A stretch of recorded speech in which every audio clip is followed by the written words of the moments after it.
Chama-se Carmo Rodeia, é do signo Escorpião, é jornalista, veio para os Açores à procura de um casamento, passa a expressão, mas é uma história que nós vamos explicar neste programa. O grande defeito dos Açores é serem ilhas.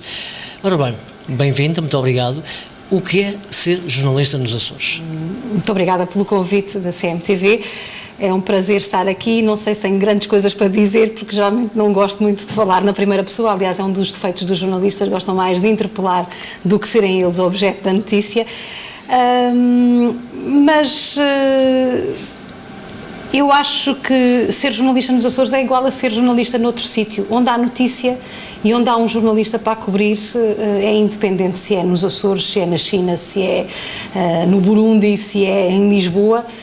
O que é preciso é muita vontade para trabalhar, e os Açores são, de facto, um sítio onde se pode fazer muita cobertura jornalística, e isso é interessante. Carlos Melo Bento. Doutora Carmo Rodeia, muito obrigado por ter aceito o nosso convite. Estamos lisonjeados com a sua aceitação. Isto vai ser uma conversa improvável. Eu queria era só atalhar aí uma coisa que disse, é igual a fazer jornalismo a qualquer outra parte. Mas porquê é que as nossas notícias são tão chatas? Ainda ontem, a ver a televisão, era o horário das lanchas para o pico e do pico. O que é que interessa é que tem se a lancha sai meia hora antes ou meia hora depois? Depois entrevistaram os passageiros que estavam na terra. Porquê é que não escolhem temas candentes e efervescentes como qualquer jornalista? O que é que se passa nos Açores? Mas a gente já vai lá, se calhar fica para o fim, não é? Fica para o fim essa parte. Não sei. Eu acho que não. Eu costumo dizer, eu dou aulas na licenciatura de Comunicação Social e Cultura na Universidade dos Açores, no 3º ano, as duas oficinas, oficina de jornalismo 1, oficina de jornalismo 2.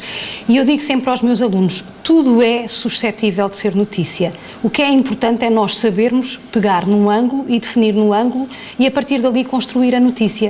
Porque, repare, a ideia de nós contarmos sempre a realidade é um mito positivista que já não existe. Claro. O que nós temos que ser é honestos e temos que ser o mais imparciais possíveis, e isto tem a ver com a honestidade intelectual de cada um. E, naturalmente, que tudo é suscetível de notícia. As lanchas do pico até podem ser notícia, podem não interessar ao seu autor que está em São Miguel, mas para as pessoas que interessam, que estão no pico ou que estão no Faial ou que estão em São Jorge, a meteorologia é tão importante, mas não me interessa nada, quer dizer, eu sou bombardeado todos os dias com não sei quantas vezes a meteorologia, e é sempre a mesma coisa, começam no grupo menos importante em termos populacionais e quando chegam a São Miguel eu já não ouço nada porque está tudo, mas enfim, isto são outros critérios, são vocês é que têm que ensinar isso. Quem é Carmo Rodeia? Onde é que nasceu? Eu nasci no Alentejo Profundo, nasci em Beja, nasci em casa, ainda tive o privilégio de nascer em casa. Curiosamente, num parto assistido pelo meu pai, que era médico, ginecologista, fiz o meu percurso escolar todo em Beja, num colégio, e depois no liceu. E depois fui para Lisboa, como todos os alunos que vivem ou no interior ou nas regiões autónomas, onde não existiam universidades, e fui para Lisboa com 17 anos. Devo dizer que Beja é das cidades que mandou imensos açorianos no princípio para cá, não é? Há várias famílias, a família dos Gacos, que tornou-se mais tarde uma família muito importante, que se aliou aos Câmaras e Deus Gacos, são de Beja, não é? E não só, estou a fazer um estudo agora das nossas origens. Beja é das cidades das cidades do Alentejo que traz mais pessoas para os Açores no princípio de povoamento. De maneira que se calhar está a seguir essa coisa congénita de emigrarem para os Açores.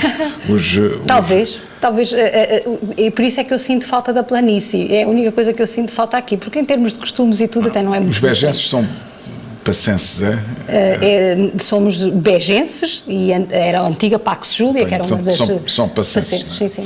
Pronto, de qualquer das maneiras, a doutora faz a escola primária, como se dizia naquele tempo, agora a escola elementar. Primeiro ciclo. Alguma professora ou professor que a tenha marcado no princípio? Eu faço essa pergunta sempre porque há pessoas que foram marcadas na escola primária. Não, eu confesso, eu tive bons professores de facto na escola primária, tive sempre uma professora, a professora Judite, que me acompanhou sempre do primeiro ao 4º ano. É uma particularidade porque eu fugi para a escola porque as minhas amigas estavam todas na escola e eu, como sou do final do ano, não tinha lugar na escola nessa altura. E então fui para a escola, comecei a ir para a escola, que era ao pé da minha casa. Antes do tempo. E entrei na escolaridade obrigatória com 5 anos. E ainda fui do tempo em que fiz 2 exames no mesmo ano para poder entrar. Agora, no liceu é que tive muitos professores que me marcaram. Então, qual é a área desses professores? A área da história, da filosofia, foram pessoas muitíssimo importantes para mim. Aliás, eu devo dizer que eu sempre, curiosamente até hoje à hora do almoço, estava a falar disso com os meus filhos, porque eu não sou um bom exemplo, porque eu sempre fiz as coisas ao contrário daquilo que as pessoas esperavam de mim. Eu toda a vida disse que queria ser médica para seguir os passos da família, cheguei ao 9º ano, tinha as notas mais ou menos idênticas, aliás, devo dizer que eram idênticas, na área das ciências e na área das letras, mas achei que tinha que ir para letras, porque era diferente de todo o resto da família. Aliás, eu costumo dizer que na minha família há 2 ovelhas ranhosas, a minha mãe, que é de germânicas, e eu, que sou de comunicação social. De resto é tudo da área assim, das ciências. Os professores de História é que a marcam... Sim, sem dúvida, sem dúvida. Foi uma fase do socialismo em que eu queria mudar o mundo e achava que tinha que ir para Humanidades, porque assim é que eu conseguia realizar os meus sonhos. Tive um professor de História desde o 7º ano até ao 9º ano que me marcou bastante. Lembra-se do nome dele? Lembro-me, o professor Delgado. Já tinha sido professor dos meus irmãos, eu tenho mais 2 irmãos, os meus irmãos são infinitamente mais velhos, eu costumo dizer que sou filha única mais 2, porque um tem mais 11 anos do que eu e outro tem mais 10 anos do que eu, portanto o professor Delgado já tinha sido professor deles. Tenho uma filha assim, são já... muito chatas, mandam os pais... São ditadoras em casa e tal. Eu infelizmente não tive essa oportunidade, embora, segundo a minha mãe conta em casa, teve mais tempo para engravidar de mim porque tinha receio de não ter uma rapariga. Naquela altura não havia as ecografias que há hoje e, portanto, o meu pai, que era ginecologista, chegava à casa e dizia assim, olha, fiz hoje mais um parto, nasceu uma menina, só nós é que temos 2 rapazes. Fiz hoje mais um parto, mais uma menina. Foi pressionada, e ela foi sempre pressionada. Portanto, a doutora tinha que sair menina mesmo à força. Menina. Depois, infelizmente, não tive muito tempo para privar com o meu pai, mas era de facto a menina da casa. E depois decidi ir para Lisboa, porque é que não foi para outra universidade qualquer? Porque é que teve que ser Essa é Lisboa? outra história, há de contrário tudo o que... porque eu fiz do 11º e 12º da área de Direito e, portanto, eu venho de uma família relativamente conservadora e que achava que as senhoras ou eram médicas, ou eram professoras, ou eram advogadas, não havia outra profissão que fosse... E mesmo assim? Sim, mas no meu caso já era assim. Já era admissível. E, portanto, eu disse sempre que quando fiz a opção das letras, em casa, fui sempre engodando, dizendo, não, eu vou para Direito, vou ser advogada e tal. E depois, no 12º ano, eu tinha um grande amigo meu, que é um jornalista conhecido, Luís Pedro Costa Nunes, do Eixo do Mal, da SIC Notícias, e tínhamos vindo desde o colégio juntos, e ele diz, e se nós, em vez de irmos para Direito, fôssemos para Comunicação Social? Estamos em que ano nessa Estamos altura? em 85, 86. Vamos para a comunicação social e digo, mas isso é o quê? Nem sou, quer dizer, eu lia jornais, ouvia rádio, gostava, mas não era propriamente assim a minha área. Não era uma profissão. Nem era uma área. O curso de licenciatura da Universidade Nova de Lisboa, da Faculdade de Ciências Sociais e Humanas, tinha começado há relativamente pouco tempo, há 2 anos, sensivelmente. E então fomos os 2 para a comunicação social. Eu entrei, ele não entrou. Aliás, lembro-me da minha mãe, no dia que eu fiz a candidatura, formalizei a candidatura, disse-me então, candidataste a Lisboa e a Coimbra, no pressuposto que eu iria para Direito. E eu disse, não, só me candidatei em Lisboa. E ela disse, então temos que procurar casa ali na zona de Entre Campos, cidade universitária, etc. E disse, eu acho que era melhor ali para a zona da Avenida de Berna. E a minha mãe diz Berna, Avenida de Berna, mas isso é a Universidade Nova de Lisboa, isso não tem Direito. Eu disse, pois, eu não me candidatei a Direito, só me candidatei a uma licenciatura. E a minha mãe disse, o quê? Eu vou pagar uma licenciatura para tu seres ardina, que era assim que ela achou que... E teve ali um tempo amoada comigo, ainda hoje, e depois de todas estas peripécias que a minha vida tem sofrido em termos profissionais, ela ainda hoje me diz, se tivesse ido para Direito, não estavas desempregada. Se tivesse ido para Direito, estavas estavas-te a rir de quem se ri de ti. Ainda hoje ela diz isso várias vezes. Muito bem. Se calhar, não sei se ela tinha razão. Vocês também no direito está muito complicado. Mas pronto, mas não fui para direito. E essa licenciatura, quantos anos é que são? Eram 5 na altura. Na altura. Eram 5, portanto 4 anos, mais 6 meses de estágio e mais 6 de seminário. Professores, há algum jornalista famoso que tenha sido seu professor ou eram apenas... Vários. Então. Mais do que famoso, eu acho que hoje posso dizer que o tenho no leque dos meus amigos pessoais, o professor Mário Mesquita, que foi meu professor em todas as cadeiras que eu podia ter com ele. Eu não o conhecia, mas era uma referência do jornalismo e foi meu professor em 4 ou 5 cadeiras do curso. Depois tive também o professor Francisco Pinto Balsemão, que era professor na Nova, o professor João Pissarra Esteves, que é da área da Sociologia da Comunicação, a professora Maria Augusta Babo, que é uma dos decanos da Linguística Portuguesa, o professor José Rebelo, que também foi um dos homens do Maio de 68 em França e que foi meu professor de semiótica textual. Tive muito bons professores na Universidade Nova de Qual foi o Lisboa. professor mais difícil em termos de conquistar a cadeira? Houve algum ou teve sempre facilidade? Foi o professor Joel Lasso Ferreira, que era deputado do Partido Socialista. Aliás, eu tive 2 deputados na altura. Foi por causa disso, foi para o PSD. Não, eu não sou militante do PSD, nem sou... não faz filiação política. Nunca tive filiação partidária. A única coisa que eu sou filiada é no Benfica, desde 1 ano de idade, porque o meu pai era um doente do Benfica e filiou-nos a todos. E, portanto... Sim, mas se não é filiada no PSD... O seu percurso é casado com um alto dirigente do PSD. As coisas não se pegam para os nossos. Sim, mas foi secretária da Berta Cabral, da grande Berta Cabral, não é? Nunca me canso de dizer isso. Sim. Chefe de gabinete dela, aliás, não é? Sim. E, portanto, digamos que do ponto de vista ideológico há alguma proximidade, sim. Mas eu não gostaria de balizar as coisas em termos políticos. Sim, como jornalista convém de ser isenta e independente disso. Olha, mas... eu gosto muito e fico muito feliz quando ouço as críticas dos social-democratas, por exemplo, à minha prestação na prova das 9, que dizem que eu sou uma perigosa socialista. E gosto muito dos socialistas que dizem que eu sou uma perigosa social-democrata, o que significa que eu não sou nem uma coisa nem outra, e isso tranquiliza-me o espírito. Sim, em termos de imagem, mas no fundo... Sim, eu diria que... É uma mais próximo, sim, sou mais conservadora. É uma conservadora, não é revolucionária, não é? Sim, e, portanto, acaba a sua formatura em Lisboa e vai para onde? Eu nunca fui uma aluna propriamente, nunca tive vida muito académica, porque no primeiro ano da faculdade tive a sorte de conhecer um professor, o professor Luís Rodrigues, um psicossociólogo, um cooperante das Nações Unidas, que tinha um programa na rádio comercial e que me convidou para começar a escrever textos e a preparar-lhe entrevistas. E eu comecei a trabalhar logo no primeiro ano da faculdade na rádio comercial, primeiro na produção e depois na informação. Portanto, eu quando acabo o meu curso eu já tinha carteira profissional de jornalista. Trabalhei com pessoas muito importantes na minha vida profissional e que me marcaram muito. Trabalhei com o Adelino Gomes, trabalhei com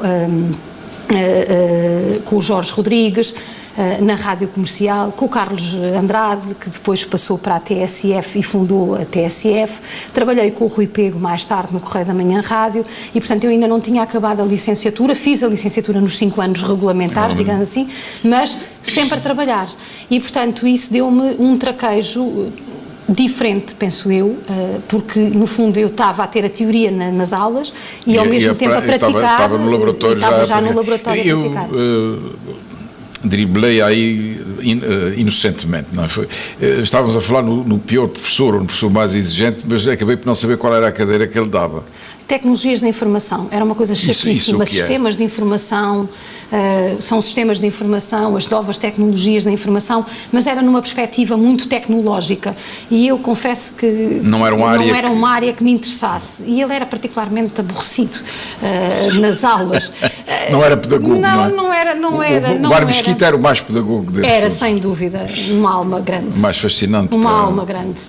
Quer dizer, nas aulas dele nós aprendemos tudo, aprendemos sobretudo a ser pessoas e isso eu acho que é muito importante. Claro. E aprender isso é muito a pensar, importante, muito importante. E depois acaba a licenciatura, já tem o emprego e vai para a rádio diretamente, fica na rádio? Fico sempre na rádio comercial, depois faço a transição para a Correio da Manhã Rádio em Lisboa, porque grande parte da equipa no processo de privatização das rádios privadas, daquelas rádios, as chamadas rádios piratas.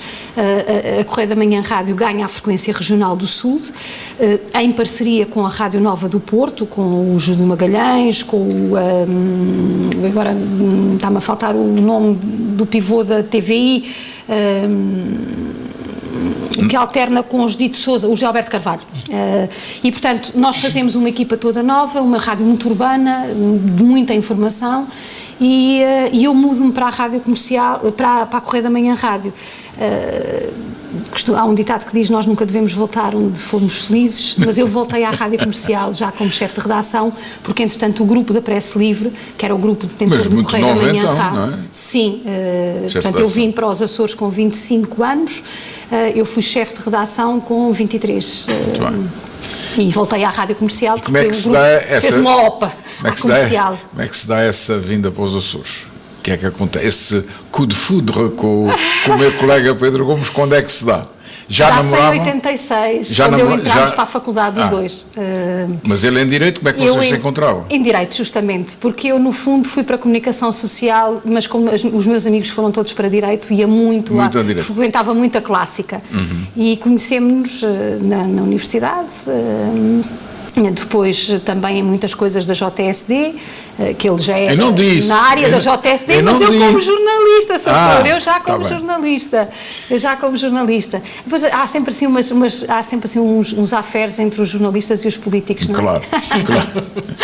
E portanto nós começámos a namorar. Começam eles brincando e depois nós começámos a namorar e casámos em 92 em Lisboa. Em Lisboa ainda, não? O Pedro na altura era deputado à Assembleia da República pelo Círculo Eleitoral dos Açores,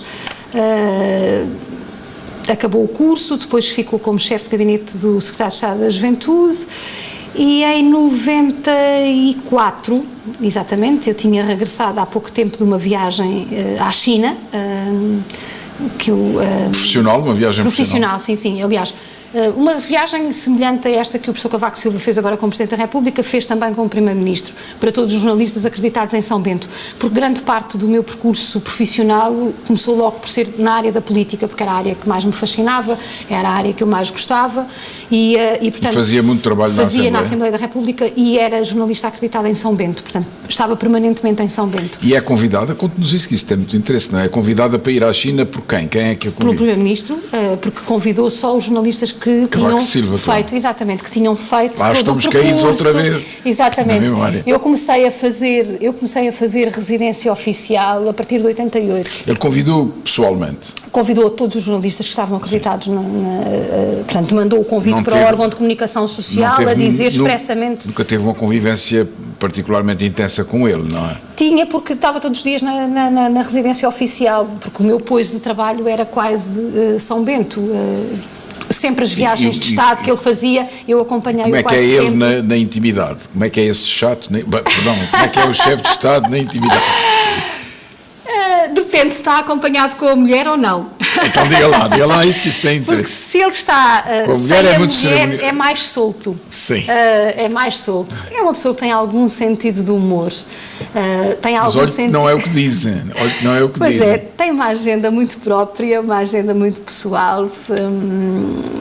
Mas é uma pessoa agradável, de trato agradável, é simpática. Então, ele tinha um je ne sais quoi contra os Açores, muito, não por causa dele. Né? Sim, mas tinha, na altura tinha mais, não tanto por causa dele, mas por causa de alguns conselheiros que o senhor bem conhece.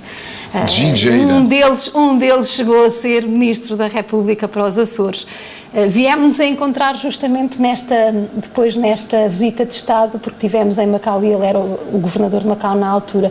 E foi uma coisa que eu não gostei nada, foi um dos sítios talvez que eu tivesse visitado em trabalho que eu menos tivesse gostado, porque eu ia com uma ideia de que Macau era assim um sítio muito interessante, muito aberto, muito cosmopolita, cá nada, não tinha São nada os casinos que fecham de dia, não é? Sim, e a mentalidade dos portugueses em Macau é uma mentalidade tão conservadora, tão colonialista, tão fechadinha, vive tudo muito à base, vivia naquela altura, estamos a falar de 93, tudo ali à volta do governador e do Palácio do Vai à China Governador. depois da entrega de Macau? Não, é antes, em 93. Foi preparado, portanto, estávamos na altura da preparação da passagem de Hong Kong.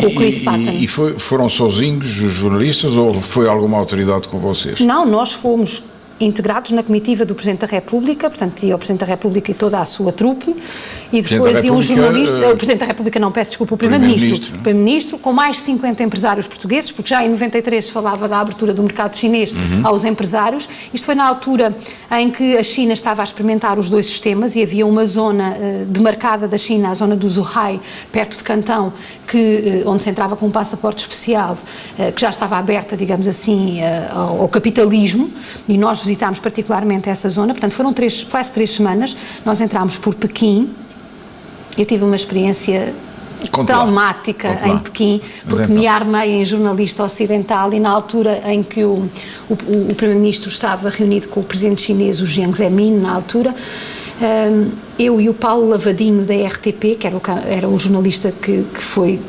também, que estava acreditado na residência oficial e que foi também a Pequim, resolvemos fazer jornalismo ocidental. Claro. E depois, entretanto, fomos detidos.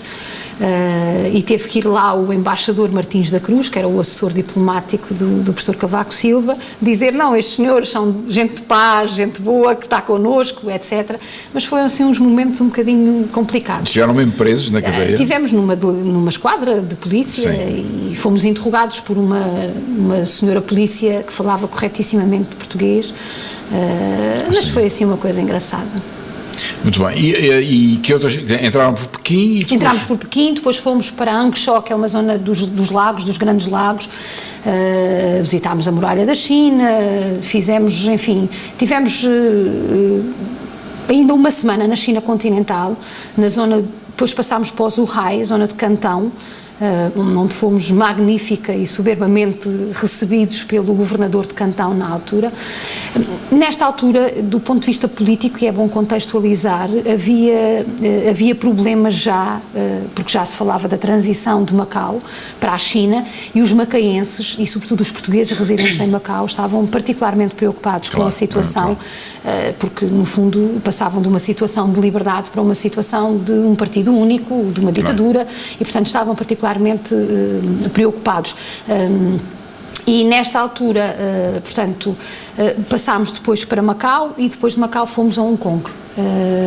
Foi uma viagem extraordinária, onde estas viagens são muito importantes para os jornalistas criarem fontes de informação e criarem uma empatia com as suas fontes de informação e criarem uma grande proximidade. Depois regressam e quando é que decide vir para os Açores? Eu não diria que eu tenha decidido alguma coisa. Eu, na altura, já era casada com o Pedro, estava grávida do Francisco, e o Pedro, um belo dia, chegou ao pé de mim e disse assim: tive um convite para ir para os Açores, para o contencioso do BCA. Vens? E pronto. E cá estou, 20 anos depois. Mas veio muito contrariada, a sua mãe... Um bocadinho. Não, digamos que eu não... É assim, o Pedro nunca me iludiu também em relação a essa matéria, porque mesmo nos tempos da faculdade ainda nós não éramos casados e já namorava, e ele dizia, e eu sou dos açorianos que têm bilhete de ida e volta. Só que eu pensava que aquilo era conversa de rapaz. Ia passar, não é? Que ia passar, etc. Que ia passar, até porque o Pedro... na altura era secretário-geral da JSD e, portanto, estava em Lisboa, tinha a sua vida toda montada, tínhamos a nossa vida toda montada em Lisboa e, portanto, eu achei que essa parte só aconteceria, sei lá, quando nós nos reformássemos, tivéssemos netos e vínhamos criar os netos para os Açores. Só que ao fim de 2 anos de casamento foi feita esta proposta e eu não tinha como recusar. A sua mãe criticou muito a vinda para os Açores, não é? Para esta colónia perdida no meio do Atlântico. Sim, acho que entrou em depressão e nunca mais passou. Não veio cá?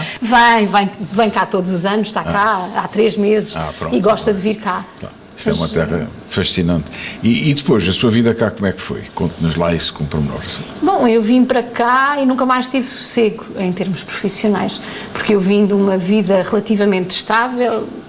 Portanto, era quadro superior de um grupo estável em Portugal, que era o Grupo Press Livre, que tinha acabado de comprar a Rádio Comercial.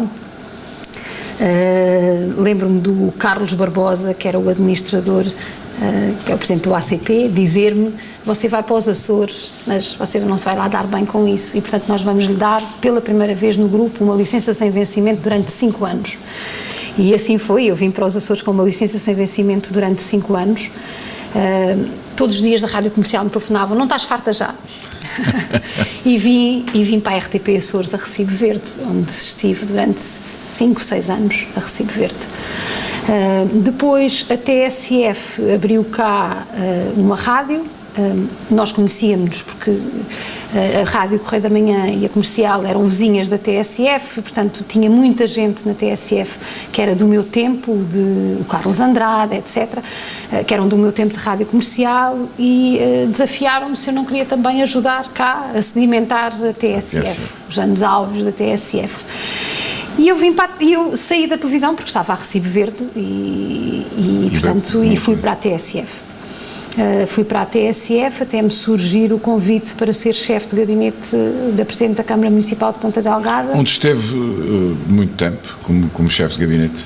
Tive 4 anos, embora não tivesse sido uma legislatura completa, porque eu entrei no primeiro ano da segunda legislatura e saí antes do Vou fazer uma pergunta impertinente.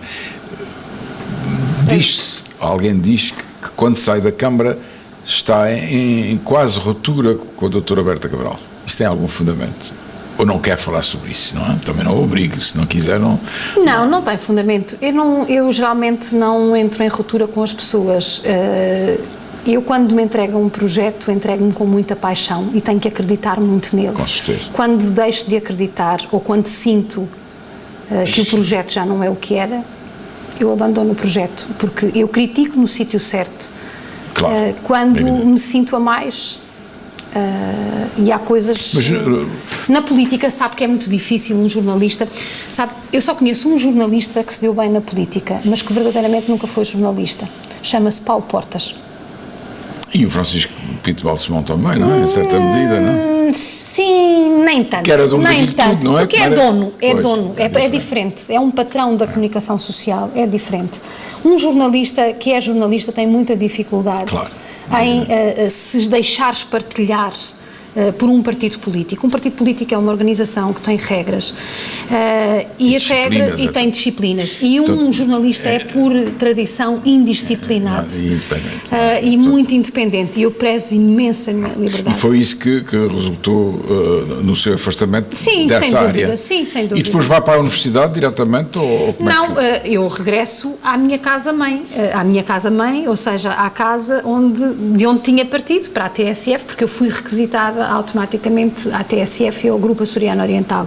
E ao fim de quase 2 anos de regresso, que nunca foi bem aceito, a verdade também tem que se dizer, mas porquê? Fui despedida.